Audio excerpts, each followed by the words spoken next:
On this week's 1+1, why bringing down dictators doesn't always result in reform to Arab women. And closer to home, our own battle for gender equality.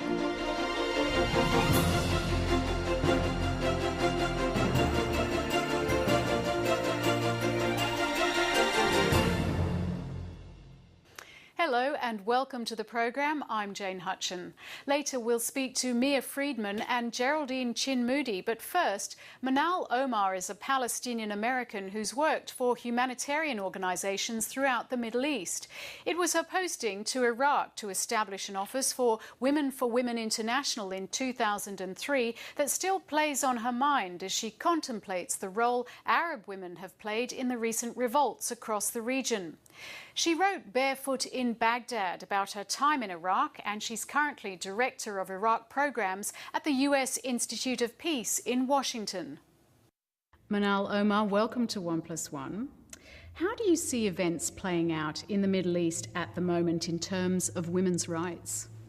Well, the events in the Middle East are extremely exciting. I feel like the last 15 years working in the region have kind of culminated to this point where you're seeing people on the streets really holding their own communities, their own governments accountable. And it's great to see that women are at the forefront. Of course, the challenge is to make sure that once decisions are being made, particularly looking into Egypt with constitutional reform, that women are also at the table and that they're also making sure that their rights are being enshrined in whatever new system is evolving. Now, in the months after the US-led invasion in Iraq, Iraqi women reformers and NGOs were extremely optimistic about advancing the cause of women. What happened after that?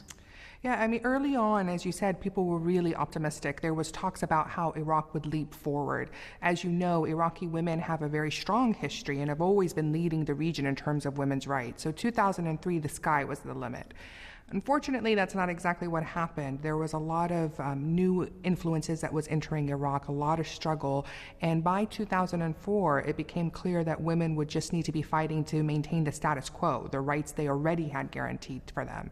And it's been pretty much, downhill from there in terms of a real struggle for Iraqi women to protect their rights, to fight off regional influences, outside influences. And today, in 2011, there is a fear that Iraq would actually backslide rather than improve. Do you blame US and coalition forces for allowing that backslide to happen? I think that there's a lot of people that are responsible. Among them was the international intervention, not paying enough attention to securing women's rights, as I mentioned early on when you're doing constitutional reform, but also the regional influence is something not to underplay. A lot of people were playing games within Iraq, kind of promoting their own agendas, and unfortunately what got lost in between were the women's issues. So there's a lot of people who are responsible. I think what's good and why I'm cautiously optimistic about Iraq is seeing how women continue to take a forefront in demanding their rights and not allowing themselves to be sidelined or marginalized. You say that to some extent your time in Iraq still haunts you. How so? Well, along the way, working in Iraq, I had some wonderful experiences, but also experienced great loss. People very close to me paid, the ultimate price, paid their life for promoting women's rights. And I think that there is a little bit of the survivor's guilt that still haunts me, a little bit of the questioning. Again, after 7 years really involved in Iraq, what was the impact? What were we able to accomplish? Particularly, as I mentioned, Iraqi women are still struggling to secure their rights. And, you have the moments of self-doubt. Was it worth it? Was I, able to help in any way?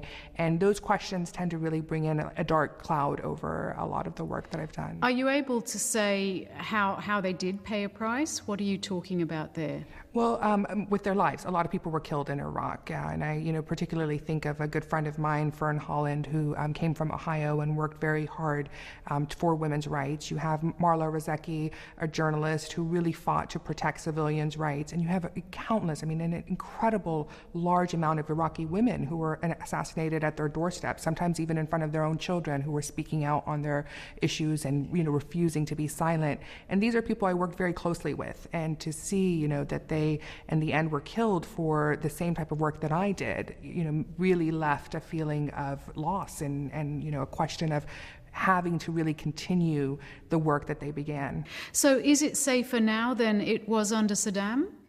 That's the trick question, and it's a really hard question to answer. I mean, the reality is, of course, it's not safer. The type of instability that's going out throughout the country, even, this week alone, you have protests. People are calling the protests the Day of Rage, similar to what's happening in the Middle East. A lot of people calling it the Day of Regret, in terms of voting, in terms of the elections, in terms of the outcome of the government, in terms of, 2003. There is, a lot of difficulty in identifying Iraq as better or worse. However, when you ask Iraqis very bluntly, what would they like Saddam back? The answer is almost always no. People don't want to have that type of Ba'athist regime, to have Saddam back. But the struggle, and I think it's a struggle in the region as a whole, is why is that our choices? Either dictatorship or chaos. And Iraqis are really looking for that middle ground. At the moment, a lot of people are in that euphoric state, for example, in Egypt, as they think of a future without Hosni Mubarak. But do you think the same pessimism will eventually creep in a sense, as it has done in countries like Iraq? It's really hard to say. The jury's still out in terms of where it could go. Egypt is a very different country than Iraq, obviously. And Iraq, Saddam Hussein was a madman, but a genius in terms of cutting Iraqis off. So you had no satellite television, you had no internet, you had no contact with the outside world, and Saddam pretty much eliminated all forms of civil society. Whereas Egypt, you have, even under Mubarak, a very vibrant civil society, high academics, a link with the elite young people who were part of the movement with the grassroots, which again, you rarely find that type of connection, which resulted in Tahrir Square. And what was very brilliant was it was an organized, non-violent movement that came from within. So that gives me, and I always use the word cautious optimism that Egypt could potentially come out a different model. Egyptians are very well aware of the challenges in front of them. And I remember the first days of, Mubarak stepping down, every worry swept in, because I know the difficulties of constitutional reform or even potentially drafting a new constitution. And I told myself, take a step back and enjoy the moment, because it's truly a remarkable moment that's happening in the Middle East. You're Palestinian, and your family came to the US as Palestinians. What year was that? Can you just remind me first of all? It was 1975. 1975.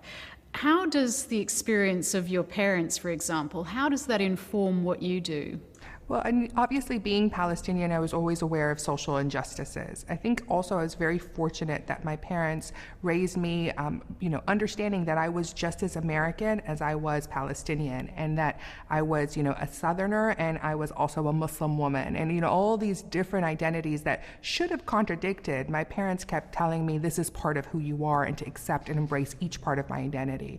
And I, grew up with kind of believing that that's the case, and that's what everyone does, and everyone has a multiple identity, and it's not schizophrenic, it's actually powerful. And I felt that was something that really tied into who I became and into my career choices. And part of that was feeling the need. Obviously being in America, I was part of a privileged group. I, had access to education. I had access to healthcare.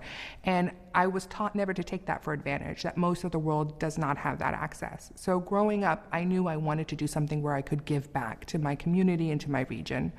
How do you respond to feminists both in the US and here in Australia who see the veil as a symbol of subjugation? It's a difficult conversation to have, and I unfortunately have it a lot of times. Many times. Have you had it here? I haven't had it here yet, but it's my first day in Australia, so it'll be interesting seeing how the next few days pan out. But I have it often in the UK and in America, and many people will very bluntly say that the veil represents patriarchy, and that some people have even gone as far as calling me a hypocrite to talk about women's issues, but then promote patriarchy by the way I dress. And it's a fascinating conversation for me, because the whole element of choice and stripping women of that ability to make that choice, is such an obvious missing gap that, it strikes me as odd when feminists miss that, because it's important that nobody, particularly any man, tell a woman how to dress, whether it's more or less. And I would like to see a global sisterhood where women are standing together saying nobody's going to tell us how to dress, and no one's going to judge us for the decisions that we make. And, seeing a woman wearing a burqa next to a woman next to a bikini, both delivering the same message, is the type of thing I would like to see from women and from feminists in the future. So you think it's narrow-minded, people making that assumption?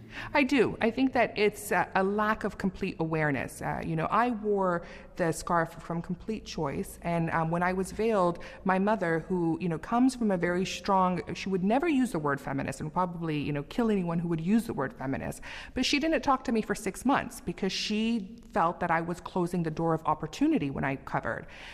After the 6 months, and she saw that I continued, I was on the basketball team in my community in America, and I continued to swim, and I continued to be active and continued to speak my mind. She recognized that the veil was just a piece of material. I mean, it's just a clothing material, and so much judgment, so much debate is going around it that it's a little disappointing that we're allowing the discussion to center again around something physical rather than around something intellectual. Speaking of clothing, you were once criticized, I believe it was in the United Kingdom, for wearing an Islamic form of swimsuit. I think it was even dubbed a bikini. Yeah. Is that a one-off offence, or have you had that response everywhere you've gone, wearing a bikini? Well, fortunately, most people have been pretty accepting of my Islamic swimsuit, primarily because, it's just a wetsuit. So, people who are familiar with, and I was saying probably in Australia, it wouldn't be seen as a big deal because people have a surfing culture. But when I was in Oxford, someone took offense to it. And it wasn't so much just the idea of what I was wearing to swim. It was the debate that emerged after that. And I remember someone posted, today they're swimming in our public pools, tomorrow they're going to blow up our churches and build mosques. And I thought to myself, that's a bit extreme. I'm literally just going to take a dip in the pool, and this is the conclusion that people are drawing. I've been working all about women's rights, and yet you have, within, just viewing me, made all this judgment about me, and trying to break those walls because, avoiding the difficult conversations, the difficult discussions, I think is one of the biggest challenges for Western communities to understand their immigrant population. Manal Omar, it's been a pleasure speaking with you. Thank you. Thank you for hosting me. Mia Freedman writes the popular blog Mamma Mia and a newspaper column. She's the former editor of Cosmopolitan, Clio and Dolly magazines. She also spent a year at Channel 9, but laboured, she says, with its blokey executive culture. She now chairs the federal government's National Advisory Committee on Body Image. Mia Freedman's latest book is Mea Culpa, and she's speaking with Monica Attard. Mia Freedman, welcome to 1+1. Thank you. Now, a mother of 3, not to mention various animals in the household from what I read, you run a highly successful online venture, which actually makes money these days. How hard do you find it to be a mother of 3 and a businesswoman? Very, very. I have a lot of help, and I think it's always really important to say that. I have a nanny that comes 4 days a week. I have a cleaner. We now have staff in our business. And I still struggle. I still cut a lot of corners, and I still feel guilty about all the things I do wrong, like no home-cooked meals. Well, you open up, of course,